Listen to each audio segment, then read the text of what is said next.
కేంద్ర ఆర్థిక శాఖ మంత్రి నిర్మలా సీతారామన్ పార్లమెంట్లో ప్రవేశపెట్టిన కేంద్ర బడ్జెట్ కాకుల్ని కొట్టి గెద్దలకు పెట్టిన చందంగా కార్మికులు రైతాంగాలపై భారాలు వేసి కార్పొరేట్ కంపెనీలకు దోచిపెట్టే బడ్జెట్గా ఉందంటూ సిఐటియు ఆంధ్రప్రదేశ్ వ్యవసాయ కార్మిక సంఘం, ఆంధ్రప్రదేశ్ రైతు సంఘం జిల్లా కమిటీల ఆధ్వర్యంలో ఏలూరులోని వసంతమాల సెంటర్లో పొట్టి శ్రీరాముల విగ్రహం వద్ద నిరసన కార్యక్రమాన్ని నిర్వహించారు.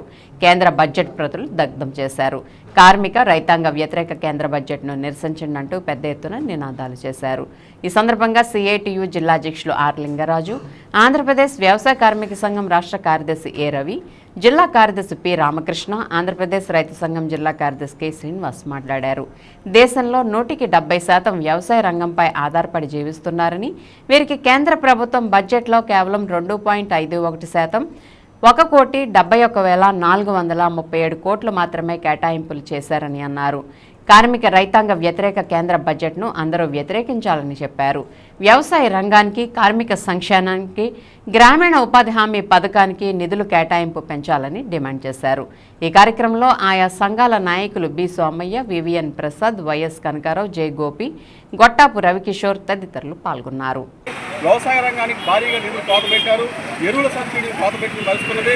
ఇవాళ మద్దతుదారుల సంబంధం ఏమాత్రం గ్యారెంటీ కూడా ఈ బడ్జెట్లో కల్పించలేదు.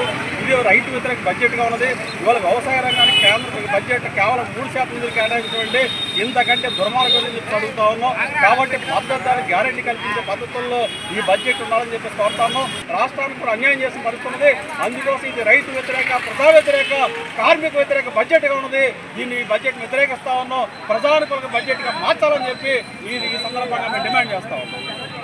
సిఐటియు రైతు వ్యవసాయ కార్మిక సంఘాల ఆధ్వర్యంలో కేంద్ర ప్రభుత్వం ప్రవేశపెట్టినటువంటి బడ్జెట్ను వ్యతిరేకిస్తూ బడ్జెట్ ప్రతులు దహనం చేస్తూ ఈ నిరసన కార్యక్రమం తెలియజేస్తున్నాం.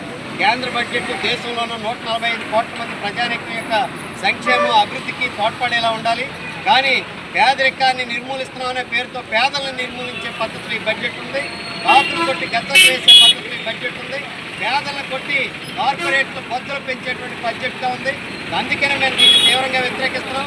రెండోది, ఆహార భద్రతను కూడా కల్పించట్లేదు. అందుకనే మేము ఈ బడ్జెట్ని వ్యతిరేకిస్తున్నాం. ఏకనైనా ఈ బడ్జెట్లో ఉన్నటువంటి మార్పులు చేసి తదనుగుణంగా పేద మధ్యతరగతి ప్రజల యొక్క సంక్షేమానికి అనుగుణంగా ఈ బడ్జెట్ చర్యలు తీసుకోవాలి.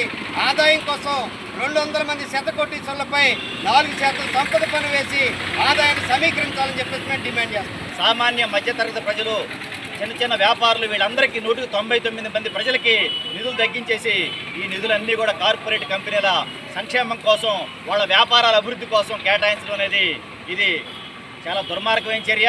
తక్షణం ఈ బడ్జెట్లో మార్పులు చేర్పులు చేసి ఈ దేశ ప్రజల కోసం ఉపయోగించాలని చెబుతా ఉన్నాం. నిర్మలా సీతారామన్ గారు దేశం అంటే మట్టి కాదు, ఈ దేశం అంటే మనుషులనే గురజాడ అప్పారావు గారి స్ఫూర్తిని స్మరిస్తూనే ఆ మనుషులకు వ్యతిరేకంగా కేవలం కొద్ది మందిగా ఉన్న కార్పొరేట్ పెద్దలకు మాత్రమే ఉపయోగించే బడ్జెట్ ప్రవేశపెట్టారు. తక్షణం ఈ బడ్జెట్లో మార్పులు చేయడం కోసం రాబోయే పార్లమెంట్ సమావేశాలు ఇప్పుడు చర్చించి తగిన మార్పులు చేయాలని మేము డిమాండ్ చేస్తా ఉన్నాం.